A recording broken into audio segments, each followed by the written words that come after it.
আসসালামু আলাইকুম। আমি Mohammad Shamim Hossain, diabetic association medical college Faridpur. আমি নবম দশম শ্রেণীর শিক্ষার্থীদের জন্য একটা গুরুত্বপূর্ণ টপিক নিয়ে আলোচনা করব, যেটা হলো হৃৎপিণ্ডের গঠন ও রক্ত সঞ্চালন পদ্ধতি।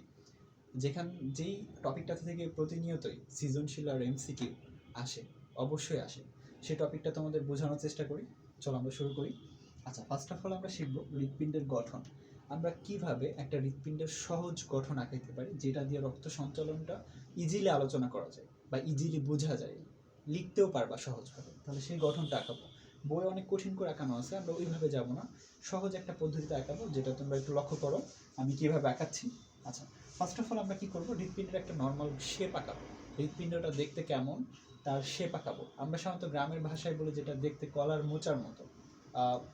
9-11 ইন্টারমিডিয়েট ক্লাসে এটা বলা আছে, দেখতে অনেকটা কলার মোচার মতো, লাইক দ্যাট। তাহলে দেখো আমরা একটা শেপ আঁকাবো। ফার্স্ট অফ অল নর্মাল একটা হৃৎপিণ্ডের শেপ আঁকবো।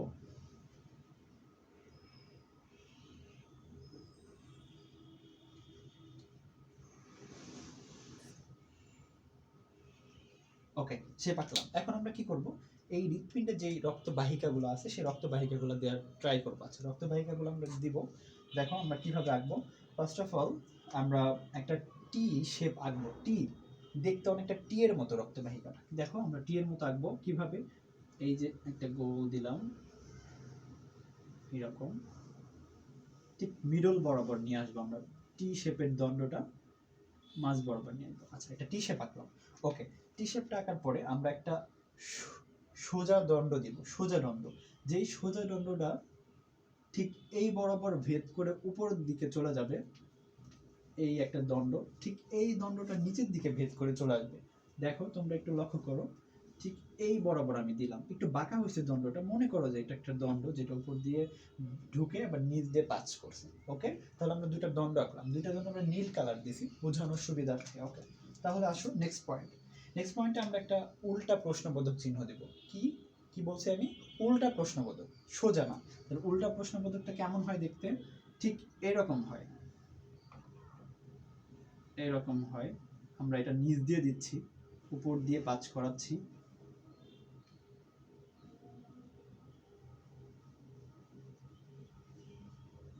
এই যে এখান দিয়ে দিলাম, ঠিক এখান দিয়ে ঢুকতেছে পথটা, এখান দিয়ে যাচ্ছে, ঠিক এখান দিয়ে ঢুকে এই বরাবর বের হয়ে আসে, এখানে বের হয়ে আসে। ওকে, তাহলে দেখো আমরা তিনটা জিনিস আঁকালাম রক্তবাহিকাগুলো সহজে বোঝার জন্য। একটা লম্বা দণ্ড, একটা টি শেপ, আর একটা উল্টা প্রশ্নবোধক। এখন আরও কিছু কাজ আছে আমরা যেটা ঠিক করি, যেটা আমাদের হৃৎপিণ্ডের চারটা প্রকোষ্ঠকে আলাদা করবে। হৃৎপিণ্ডের চারটা প্রকোষ্ঠকে আলাদা করতে হলে আমরা কি করব, ফার্স্ট অফ অল এখানে আমরা হৃৎপিণ্ডের যেহেতু চারটা প্রকোষ্ঠ দিব, তাহলে আমরা একে দুইটা ভাগে ভাগ করি। এটাকে দুইটা ভাগে ভাগ করে নিলাম। ওকে, দুইটা ভাগে ভাগ করার পর এখানে আমরা একটা কপাটিকা দিলাম। আমি পরে বুঝাচ্ছি তোমাদের। এটা একটা কপাটিকা,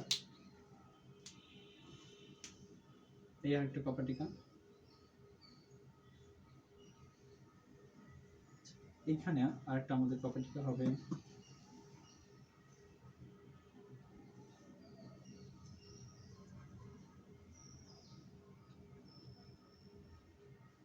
ওকে, আমরা রাখলাম। আমাদের গঠন কিন্তু হয়ে গেছে। আচ্ছা, আমরা একটু নামকরণ করি। নামকরণ করার পরে দেখো, ফার্স্ট অফ অল আমরা দেখি উপরের দিকে দুইটা প্রকোষ্ঠ। তাহলে আমরা এই দুইটা প্রকোষ্ঠের একটা স্পেসিফিক নেম আছে। উপরের দুইটা প্রকোষ্ঠকে আমরা বলি অ্যাট্রিয়াম, যেটার বাংলা নাম হলো অলিন্দ। তাহলে এই দুইটা অলিন্দ। আমরা যদি হৃৎপিণ্ডটাকে ঠিক এই বরাবর চিন্তা করি, এটা আমাদের রাইট পোর্শন, এটা আমাদের লেফট পোর্শন। তাহলে রাইট পোর্শনটা এইটা, রাইট পোর্শনটা হবে রাইট, লেফট পোর্শনটা হবে লেফট। আমরা রাইট লেফট দিলাম।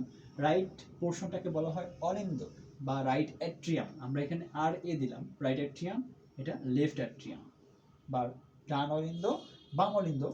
আর নিচের যে প্রকোষ্ঠতা, এটাকে আমরা বলবো রাইট পোর্শন, যেহেতু এটা রাইট পোর্শন। আর নিচেরটা হলো ভেন্টিকল, মানে নীলক। এটা রাইট ভেন্টিকল, এটা লেফট ভেন্টিকল। আচ্ছা, আমরা একটু এই নামকরণটা করলাম। এখন রক্তবাহিকা একটু নামকরণ করি। রক্তবাহিকাগুলো কি নাম আছে? এই যে নীল কালার যে রক্তবাহিকা দিলাম, নীল কালার কেন দিছি, রক্ত সঞ্চালন পদ্ধতি আলোচনা করলে বুঝে যাবা। আচ্ছা, নীল কালারের এই রক্তবাহিকাটার একটা নাম হবে, এটার নাম হলো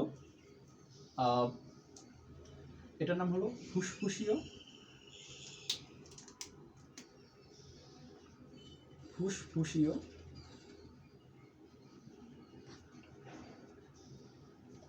ধমনী, ফুসফুসীয় ধমনী। আর এই দিকে এই যে নীল কালার আরেকটা আঁকছি, এইটার নাম হবে হলো উপরের দিকে, যেহেতু এটা উপরের দিকে আছে আমরা এটাকে বলবো ঊর্ধ্ব, আর এটা হলো নিচের দিকে আছে এটাকে আমরা বলবো নিম্ন। আচ্ছা, ঊর্ধ্ব এটার নাম হবে হলো মহাশিরা, আর এটা হবে নিম্ন মহাশিরা। আচ্ছা, তাহলে আমরা দেখলাম একটা উপরের দিকে আছে এটা ঊর্ধ্ব মহাশিরা, একটা নিচের দিকে আছে এটা নিম্ন মহাশিরা। তাহলে এই ঊর্ধ্ব মহাশিরা নিম্ন মহাশিরার একটা গুরুত্বপূর্ণ কাজ আছে, এটা আমরা পরে দেখব। আর এটা হলো ফুসফুসের শিরা, এটা আমরা পরে দেখব। এখন দেখো এই যে উল্টা প্রশ্নবোধক যেটা আছে এটার একটা নাম আছে, এটার আমরা নাম জানি। উল্টা প্রশ্নবোধক যেটা, এটার নাম হলো মহাধমনী, মহাধমনী। আচ্ছা, মহাধমনী। আর এইখানে আরো দুইটা পথ আছে আমরা যেটা আঁকতে পারি না, এখানে আমি এখন এঁকে দিচ্ছি, যেটা হলো এই যে এরকম একটা নালীপথ, এরকম একটা নালীপথ। তাহলে এই দুটো নালীপথের একটা নাম আছে, সেটার নাম হলো ফুসফুসীয়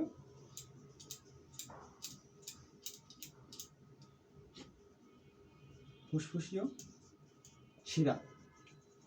আচ্ছা, ফুসফুসীয় শিরা। তাহলে এখন আমরা একটা হৃৎপিণ্ডের গঠন আঁকাই ফেলছি, এখান থেকে আমাদের কি কি জানতে হবে তোমরা একটু বুঝো। আমরা হৃৎপিণ্ডের কয়টা প্রকোষ্ঠ পাইলাম? 4টা প্রকোষ্ঠ। উপরে দুইটাকে আমরা বলবো অলিন্দ, নিচে দুইটাকে বলবো নিলয়। ডান বাম ভাগ করে বলবো, ডান অলিন্দ ডান নিলয়, বাম অলিন্দ বাম নিলয়। আচ্ছা, তারপরে রক্তবাহিকাগুলোর নাম জানতে হবে, কারণ এগুলোর স্পেসিফিক কাজ আছে, ঠিকঠাক করে জানতে হবে। টি শেপ যেটা টি, সেটা দেখতে টি এর মতো, সেটার নাম হবে ফুসফুসীয় ধমনী। তারপরে উল্টা প্রশ্নবোধক, সেটাকে বলবো আমরা মহাধমনী। তারপরে এই সুধদণ্ড যেটা, এটাকে বলবো আমরা মহাশিরা। এবং এই যে ডান দিকে যেটা লেফট অ্যাট্রিয়ামের সাথে যুক্ত দুইটা নালীপথ, এটাকে আমরা বলবো ফুসফুসীয় শিরা। তাহলে এখন আমরা হৃৎপিণ্ডের গঠন জানলাম। হৃৎপিণ্ডের গঠনে আমাদের 3টা কথা মনে রাখতে হবে। সেই 3টা কথা কি কি? 1 নম্বর স্তর, 1 নম্বরটা হলো স্তরের 3টা কথা মনে রাখতে হবে। 1 নম্বরটা হলো বাহিরের দিকে যে স্তরটা একবারে আউটার লেয়ার, এটাকে আমরা বলবো বহিঃস্তর, বহিঃস্তর। তারপরে 2 নম্বর মিডল যে লেয়ার, একদম মাঝের যে লেয়ার, যেটা মাংসপেশি দিয়ে তৈরি, এটাকে আমরা বলবো মধ্যস্তর। একদম ভিতরে ইন্টারনাল যে লেয়ারটা, এটাকে আমরা বা স্তরটা, সেটাকে আমরা বলবো অন্তঃস্তর। আচ্ছা, তাহলে আমরা 3টা স্তর পেয়ে গেলাম। 3টা স্তর পেয়ে যাওয়ার পর এখন বহিঃস্তর, আমরা এখান থেকে একটা ইম্পর্টেন্ট কথা মনে রাখতে হবে। বহিঃস্তরের মধ্যে একটা ইম্পর্টেন্ট কথাটা কি?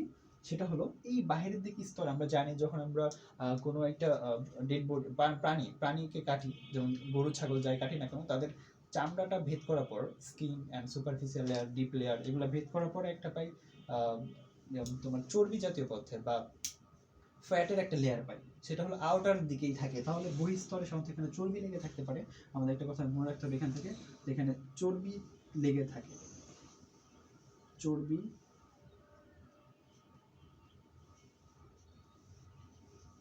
বহিঃস্তরে।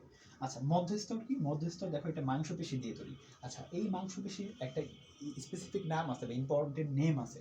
আমরা জানি ওই যে মানে মাসেল টিস্যু কয় ধরনের ছিল? ঐচ্ছিক মানে মাসেল পেশি যেগুলো আছে, ঐচ্ছিক পেশি, অনৈচ্ছিক পেশি আর হৃৎপেশি। তাহলে এটা কি হবে? হৃৎপেশি। তাহলে মধ্যস্থ এটা হৃৎপেশি। হৃৎপেশি কোন ধরনের পেশি?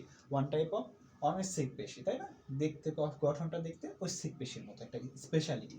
তাহলে মধ্যস্তরে এটা হলো হৃৎপেশি। তাহলে এই হৃৎপেশি, আমরা জানি হৃৎপেশি সংকোচন প্রসারণে ভূমিকা রাখে। তাহলে হৃৎপেশি মধ্যস্থর যেটা, সেটা হলো সংকোচন প্রসারণে ভূমিকা রাখে, সংকোচন ও প্রসারণে ভূমিকা রাখে। আচ্ছা, আর অন্তঃস্তর কি? দেখো প্রত্যেকটা অন্তঃস্তরের সাথে রক্তবাহিকাগুলো একবার ঢুকে গেছে। তারপরে দেখো হৃৎপিণ্ডের যে কপাটিকা, এগুলোকে আমরা বলি কপাটিকা বা কপাট, যেখান দিয়ে রক্তটা ঢুকে, সেটা আছে কি অন্তঃস্তরের মধ্যে। তাহলে আমরা এখানে বলবো অন্তঃস্তর। অন্তঃস্তরের 2টা কথা মনে রাখবো, এটা হলো হৃদ কপাটিকা, হৃদ কপাটিকা বিদ্যমান, হৃদ বিদ্যমান। ও আরেকটা কথা মনে রাখবা, এই রক্তবাহিকা যেগুলো, রক্তবাহিকার সংযোগ ঘটায়, রক্তবাহিকার সংযোগ ঘটায়।